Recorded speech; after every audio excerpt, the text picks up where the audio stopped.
नमस्ते प्यारे विद्यार्थियों, एक बार फिर से हमारी ऑनलाइन कक्षा में मैं दीपक कुमार, सहायक आचार्य हिंदी, आप सभी का स्वागत करता हूं, अभिनंदन करता हूं। आप जानते हैं कि हम पिछले दिनों से काव्य दोष पर चर्चा कर रहे हैं। काव्य दोष पर हमने पूर्व में काव्य दोष के अर्थ, परिभाषा और काव्य दोषों के प्रकारों पर चर्चा की। साथ ही साथ हमने श्रुति कटुत्व और च्युत संस्कृति दोष आदि दोषों की बात की। इसी क्रम में, इसी कड़ी में आज हम फिर से एक अन्य काव्य दोष को लेकर के उपस्थित हुए हैं। उस पर अपनी समझ को विकसित करने के लिए, उससे संबंधित लक्षण और उदाहरणों को समझने के लिए और वो परिस्थितियां समझने के लिए जिनसे वह दोष कविता में उत्पन्न हो जाता है। तो आइए आज हम बात करते हैं ग्राम्यत्व दोष की। ग्राम्यत्व दोष कौन सा दोष है? ग्राम्यत्व दोष। ग्राम्यत्व दोष, ग्राम्यत्व दोष जैसा कि नाम से ही स्पष्ट है, नाम से ही प्रकट होता है कि कुछ ग्रामीण संस्कार कविता में प्रदर्शित होने लगते हैं। अब कविता में जो संस्कार प्रदर्शित होते हैं वो शब्दों के माध्यम से होते हैं। तो कविता में जब ग्रामीण शब्दों का प्रयोग कर दिया जाए, या आप तो कहेंगे कि ग्रामीण शब्द क्या सारे के सारे दोष कारक हो जाते हैं, तो ऐसा नहीं है। लेकिन कुछ शब्द ऐसे होते हैं जिनके ग्रामीण प्रयोग कुछ अधिक असंस्कृति सूचक होते हैं, कुछ असभ्य से प्रतीत होते हैं, या कुछ गंवारू से शब्द जब प्रतीत होते हैं, और ऐसे शब्दों का प्रयोग जब कविता में कर दिया जाए तो हम ऐसे कह सकते हैं कि जब काव्य रचना में किन्हीं ग्रामीण शब्दों का अथवा गंवारू शब्दों का या असभ्य शब्दों का या असंस्कृति सूचक शब्दों का प्रयोग जब कविता में कर दिया जाए, जो कि सभ्य समाज में उस तरह से नहीं बोले जाते हैं या नहीं स्वीकार किए जाते हैं, तब वहाँ पर कविता में ग्राम्यत्व दोष उत्पन्न हो जाता है। तो मुख्य रूप से जब ग्रामीण, गंवारू, असभ्य, असंस्कृति सूचक शब्द कविता में प्रयोग कर दिए जाते हैं तो वहाँ पर ग्राम्यत्व दोष उत्पन्न हो जाता है। मैं इसको एक पंक्ति में लिख देता हूँ, इसका लक्षण, और उसके बाद हम कुछ उदाहरणों की बात करेंगे। तो देखिए, आप भी अपने नोटबुक में उतारते जाएं कि जब काव्य रचना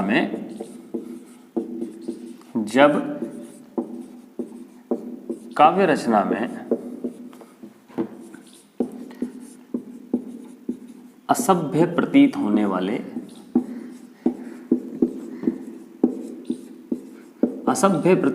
वाले ग्रामीण, गंवारू या असंस्कृति सूचक शब्दों का प्रयोग कर दिया जाए तो वहां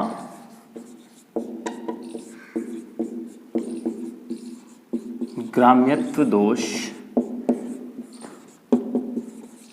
उत्पन्न हो जाता है,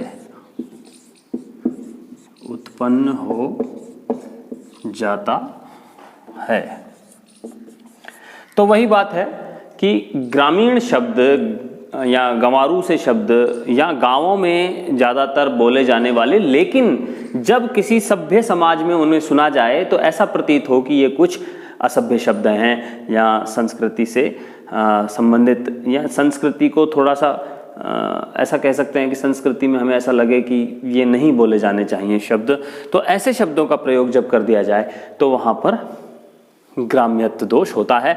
आप जो मैंने यहाँ पर लिखा है आप उसे उतार लीजिएगा। इसके उदाहरणों की बात करते हैं। उदाहरण कौन से हैं देखते हैं। जो अभी तक नहीं उतार पाए हों वो पॉज करके या बैक करके, बहुत सारी सुविधाएं हैं ऑनलाइन कक्षाओं में कि आप पीछे जा करके फिर से रोक करके, जहाँ लिख दिया गया है पूरा वहाँ रोक करके भी आप उसे पूरा उतार सकते हैं। कुछ उदाहरणों की बात कर लेते हैं। देखिए,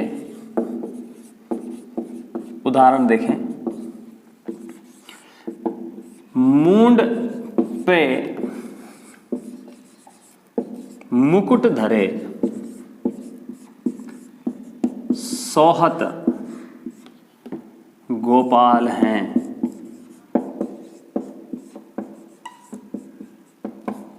मूंड पे मुकुट धरे सोहत गोपाल हैं। अब यहाँ कहाँ है? आपको ऐसा कौन सा शब्द ऐसा है जो ऐसा लगता है कि केवल गांव में प्रयोग किया जाता है, या थोड़ा सा असभ्यता सूचक है, या असंस्कृति सूचक शब्द है? तो वो कौन सा शब्द है? वह शब्द है मूंड। मूंड। अब आप जानते हैं कि मुकुट जो है वो मुकुट तो मस्तक पर रखा जाता है, तो यहाँ मस्तक शब्द को क्या कह दिया गया है? मूंड। और ये अक्सर हमारे गाँव में सुनने को मिलता है ये शब्द। सामान्यतः शहरी जो वातावरण है या सभ्य जो लोग हैं, सुसंस्कृत लोग हैं, पढ़े लिखे लोग हैं, वो इस शब्द का प्रयोग नहीं करते हैं। उस समाज में, उस वातावरण में इस तरह के शब्दों का प्रयोग वर्जित माना जाता है। तो मूंड किसको कह दिया गया है? मस्तक को कह दिया गया है। मूंड पे मुकुट, कहते हैं मूंड में दर्द हो रहा है, तो मूंड में जो दर्द है मूंड नहीं है, मस्तक है, माथा है, माथे में दर्द हो रहा है या सर में दर्द हो रहा है, तो सिर भी शब्द प्रयोग नहीं हुआ है, माथा मस्तक कुछ भी नहीं हुआ है, और उसकी जगह पर मूंड शब्द का प्रयोग हो गया है, देशज शब्दों का प्रयोग हुआ है। तो यहाँ पर कौन सा दोष हो गया? ग्राम्यत्व दोष। एक और देखें, पड़े खटोले पे रहे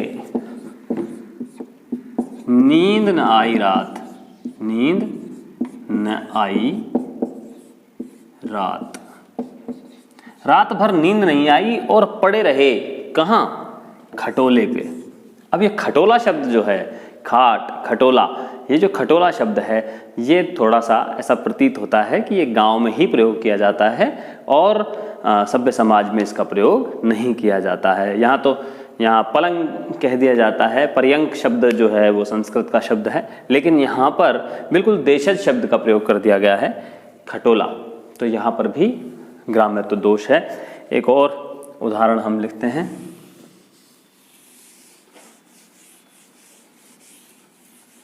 और ये जो पंक्तियां हैं ये संभवतः अयोध्या सिंह उपाध्याय हरिओत जी की पंक्तियां हैं। वहाँ भी देखिए कई बार इस तरह के शब्दों का प्रयोग हो जाता है जो बड़े कवियों की रचनाएं हैं। जैसे हमने कल तुलसीदास जी की रचना की बात की थी, च्युत संस्कृति दोष वहाँ भी उत्पन्न हो जाता है। तो कई बार जो बड़े कवि हैं वो भी असावधानीवश या कविता की मांग की आवश्यकता के अनुसार, कविता की मांग या आवश्यकता के अनुसार शब्दों का प्रयोग कर जाते हैं। तो देखिए एक शब्द, एक और उदाहरण देखिए, स्वर्णशालियों की कलमें थी दूर दूर तक फैल रही, दूर दूर तक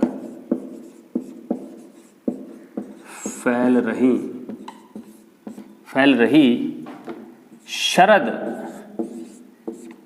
इंदिरा के मंदिर की मानो कोई गैल रही। अब आप बता सकते हैं यहाँ पर किस शब्द में ग्राम्यत्व दोष उत्पन्न हो गया है या किस शब्द के कारण कविता में ग्राम्यत्व दोष उत्पन्न हो गया है? गैल। देखिए, मार्ग,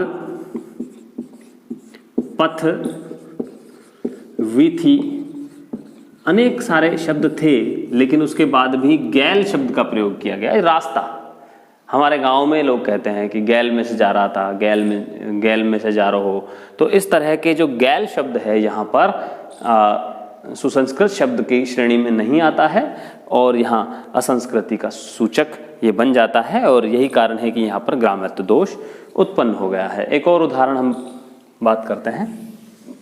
जितने उदाहरण ज़्यादा आपके याद होंगे उतने ही आप हिंदी के उतने अच्छे विद्वान आप माने जाएंगे, ये बात मान के चलिए।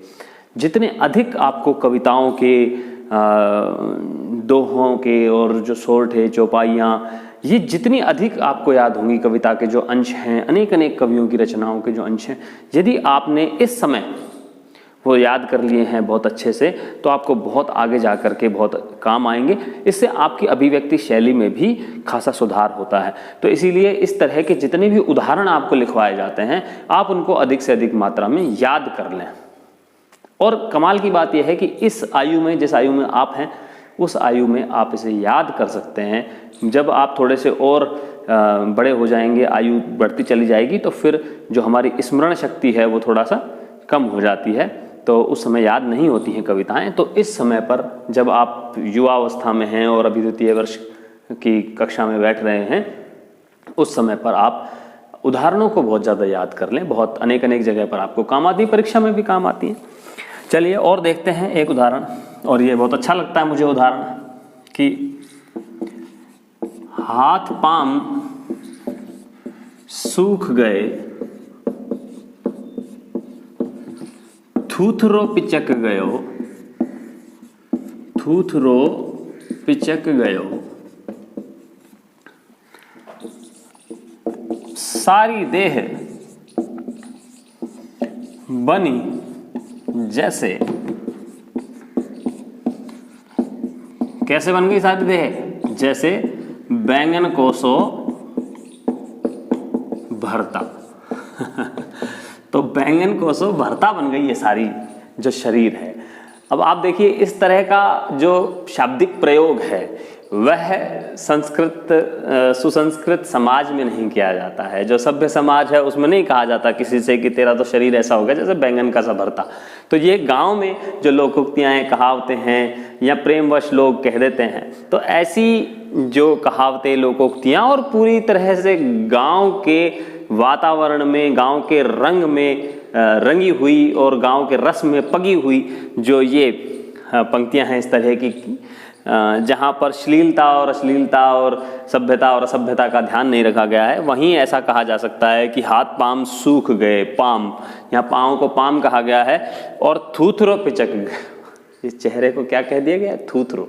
तो थूथरा जो शब्द है ये आपने कहीं और नहीं सुना होगा, किसी एक साहित्य की किसी किताब में, प्रेमचंद की रचनाओं में, जयशंकर प्रसाद की रचनाओं में, महादेव वर्मा, निराला, इन्होंने कहीं ऐसा शब्द का प्रयोग नहीं किया है, थूथरो। अब ये शब्द कोई प्रयोग करने का है भला चेहरे के लिए? कितने कितने उपमान हमारे कवि खोज करके लाए। कोई तो चंद्रमा से तुलना कर रहा है, कोई कमल से तुलना कर रहा है, और अनेक अनेक उपमाएं हमारे जो नायक और नायिका एक दूसरे के चेहरे को देते रहे हैं पीछे से, और उस पर एक तुलना क्या कर दी गई है, या तुलना तो नहीं कही गई, सीधे सीधे ही कुछ और कह दिया गया है शायद चेहरे को, थूथरा, थूथन कह दिया। थूथन जो शब्द है वो अक्सर सुअर के चेहरे के लिए कहा जाता है, वहीं से शब्द बना होगा संभवतः थूथरो। तो हाथ पांव सूख गए, थूथरो पिचक गयो, सारी देह बनी जैसे बैंगन को सो भरता। तो जब इस प्रकार के प्रयोग कविता में कर दिए जाएं तो वहाँ पर ग्राम्यत्व दोष होता है।